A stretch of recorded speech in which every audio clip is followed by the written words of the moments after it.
श्री स्वामी समर्थ. जय जय स्वामी समर्थ. स्वामी तुमच्या सर्व इच्छा आणि सर्व मनोकामना पूर्ण करोत, हीच माझी स्वामीचरणी प्रार्थना. मित्रांनो, 5 ऑगस्टपासून श्रावण महिना सुरू झाला आहे. प्रत्येक महिन्याच्या कृष्ण आणि शुक्ल पक्षातील चतुर्दशी तिथीला मासिक शिवरात्री पाळली जाते. या दिवशी महादेव आणि पार्वतीची मनोभावे पूजा करतात. श्रावण हा पूर्ण महिना महादेवांना समर्पित असल्यानं या महिन्यातली शिवरात्री ही खास असते. मिथुन रास, श्रावणातील शिवरात्र आपल्यासाठी खास असते. याच दिवशी आपल्या प्रगतीचे मार्ग खुले होतील. आर्थिक सामाजिक क्षेत्रात नकळतपणे लाभ होऊ शकतो. आपल्या मनातल्या इच्छा पूर्ण होऊ शकतात.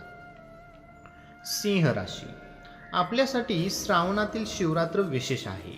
दाम्पत्य जीवनात सुख येईल. धार्मिक कार्यात सहभागी व्हाल. रखडलेली कामं मार्गी लागतील. सारं काही आनंदी आनंद असेल. कन्या राशी, आपल्याला सुद्धा श्रावणातल्या शिवरात्रीला खास लाभ मिळेल.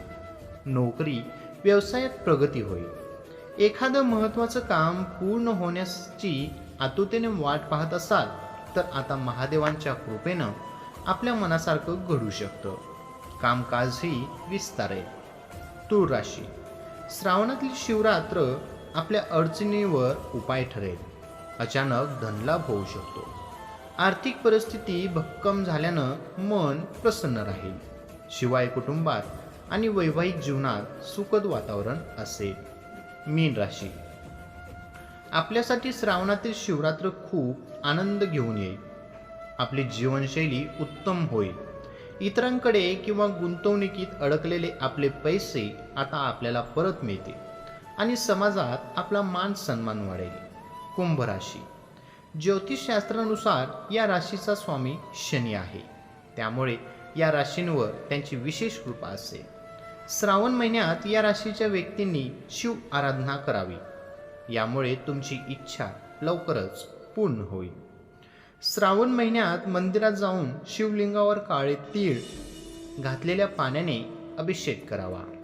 कर्क राशी, कर्क राशीच्या व्यक्तींसाठी श्रावण महिना शुभ असेल. या कालावधीत त्यांचं नशीब उजळेल. या राशीचा स्वामी चंद्र असून तो भगवान शंकरांचं प्रतीक मानला जातो. त्यामुळे या व्यक्तींना भगवान शंकरांची कृपादृष्टी लाभेल. प्रगतीच्या मार्गातले अडसर दूर होतील. या महिन्यात शिवलिंगावर दुग्धाभिषेक करायला हवा. श्री स्वामी समर्थ. जय जय स्वामी समर्थ. मित्रांनो, ही छोटीशी माहिती आवडली असेल तर आपल्या व्हिडिओला लाईक, कमेंट आणि आपल्या चॅनलला सबस्क्राईब करायला विसरू नका. श्री स्वामी समर्थ. धन्यवाद.